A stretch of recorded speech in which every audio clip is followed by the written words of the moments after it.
وای زدن.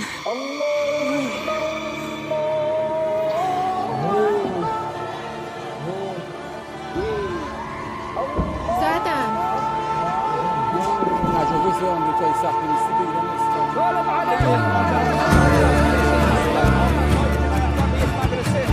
کیف دانش آموز که آغشته به خونش شده.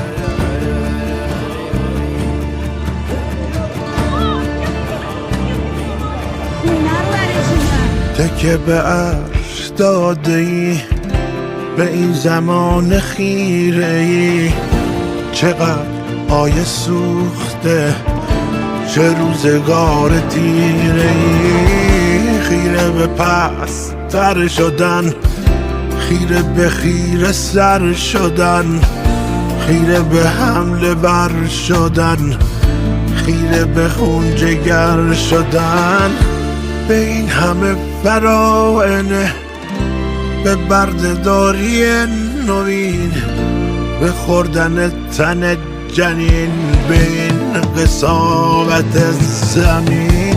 مدرسه های بی پناه، دخترکان بی گناه، بیا کمک رسیده ها سنگ دلان روسیا. کمکی که رئیس جمهور ایالات متحده وعده داده بود اکنون رسیده. زدن بچه‌های مردم رو کشتن.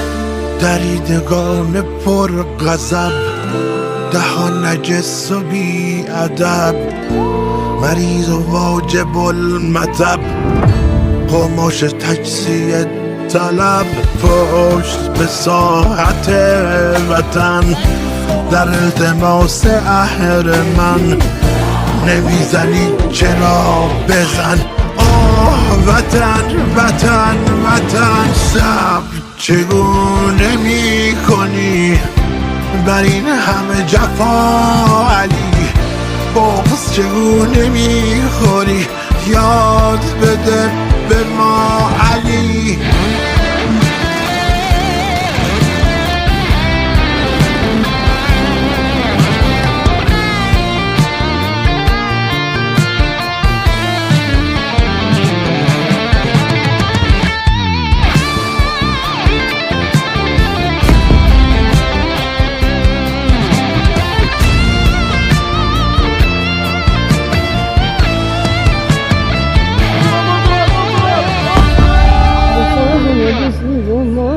جدای گردوانه ای مدین،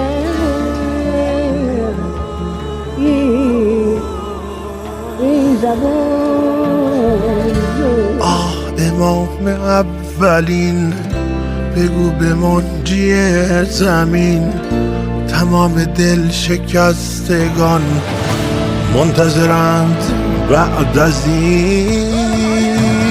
آقا اینجا کشور منه، من جونم رو وسط گذاشتم اومدم میان دشمن و وطن، ننگ بران که شک کند، ننگ بران که خواسته شمر به ما کمک کند.